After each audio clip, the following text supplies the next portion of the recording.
The old highway stretched through the edge of town like a lonely ribbon, silent except for the hum of passing cars. The sun had almost set, and the sky was turning a soft purple, fading into the quietness of the evening.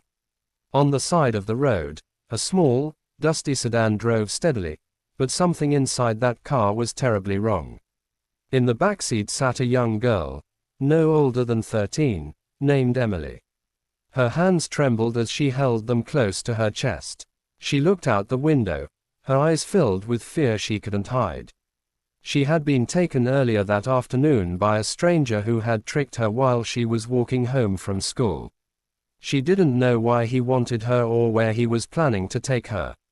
All she knew was that no one had seen her leave, and she had no way to scream or run. But Emily was clever. She remembered the advice her mother always gave her: if you're ever in danger and can't speak, use your hands. Find a way to show someone you need help.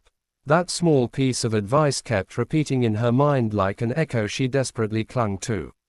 As the car sped along the highway, she suddenly noticed something behind them: 4 loud motorcycles riding together in formation. Their engines roared like thunder, their jackets marked with the emblem of a well-known local biker group called Iron Guardians. They had a reputation for helping people, especially kids and women in trouble.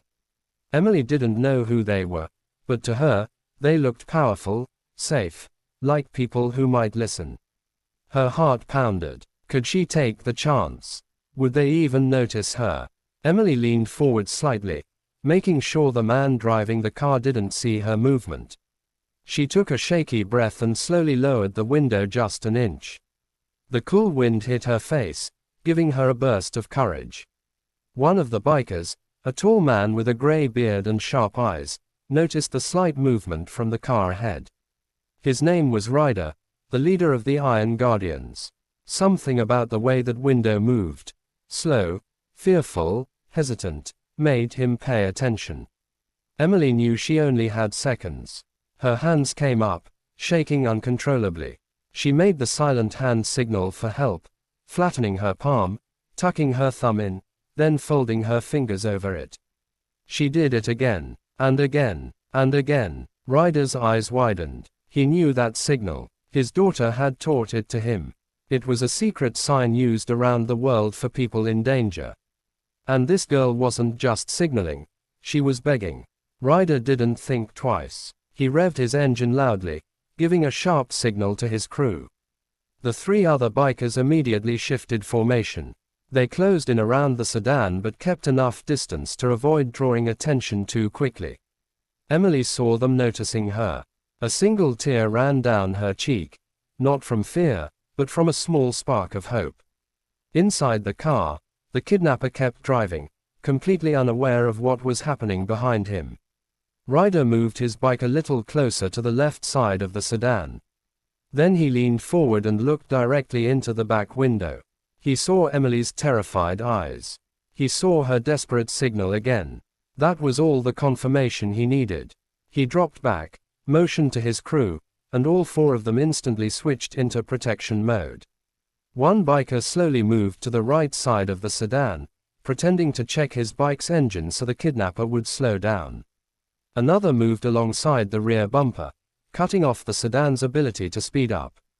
Ryder stayed slightly behind the left side, creating a triangle around the car. The kidnapper finally noticed them. "What the? Why are these guys riding so close?" he muttered, glancing into the mirrors. He frowned, gripping the wheel tightly. Stupid bikers. But the Guardians made it impossible for him to ignore them. Ryder gestured toward the road shoulder ahead. The kidnapper shook his head and stepped on the gas, but another biker moved in front of him, slowing down just enough to force the car to match speed. Emily's heart raced as she saw the bikers working together like a shield around her. But she also felt panic rising. What if the kidnapper figured out what she had done? What if he tried to hurt her? The bikers knew that risk too. Ryder gestured again, pointing harder this time. The kidnapper panicked. He swerved, nearly hitting the biker in front, but the Iron Guardians didn't flinch. Then Ryder made a decision. He reached into his vest and hit a small device clipped inside. his emergency call button. It immediately sent his location to local authorities and flagged it as a priority rescue situation. 2 minutes later, the faint sound of distant sirens began to rise. The kidnapper's eyes widened when he heard it. He tried to hit the brakes suddenly, hoping to lose the bikers and turn around, but the biker behind him blocked the move perfectly, forcing him to stay on the road. Emily could hear the sirens now. She pressed herself against the window again, signaling one last time through her tears. Ryder nodded to her, giving her a reassuring look that made her feel safe for the first time since she'd been taken. Police cars finally appeared at the far end of the road. The bikers spread out, forming a protective line so officers could approach safely without risking the kidnapper escaping. Seeing no way out, the kidnapper tried one last desperate move, turning sharply onto the shoulder. But he lost control of the car. It skidded in the dirt, spun halfway, and came to a stop. Before he could even get out of the vehicle, police officers surrounded him, guns drawn, shouting commands he couldn't ignore.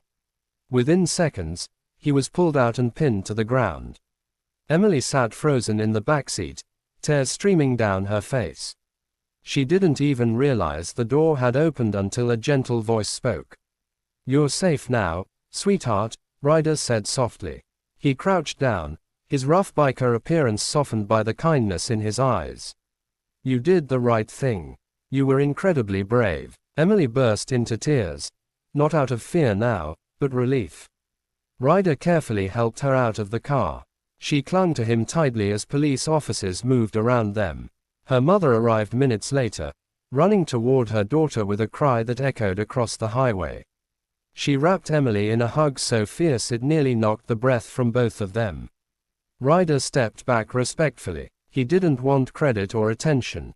He just wanted to make sure Emily was safe. But Emily didn't let him disappear quietly. She turned and ran to him again, hugging him tightly. "Thank you," she whispered, her voice trembling. "You saved me." Ryder placed a gentle hand on her shoulder. "No, you saved yourself," he said. "We just answered your call." Emily looked at the whole biker group, their tough jackets, loud engines, and strong presence. She realized something important. Heroes don't always look like people in uniforms. Sometimes they ride motorcycles, wear leather, and have hearts stronger than steel. The police thanked the Iron Guardians for their help, but Ryder simply nodded and walked back to his bike. Helping people wasn't a job for them, it was a responsibility they carried with pride. As they rode away, Emily watched them disappear down the highway, their engines rumbling like distant thunder. She would never forget them. And they would never forget the silent signal of a brave girl who refused to give up.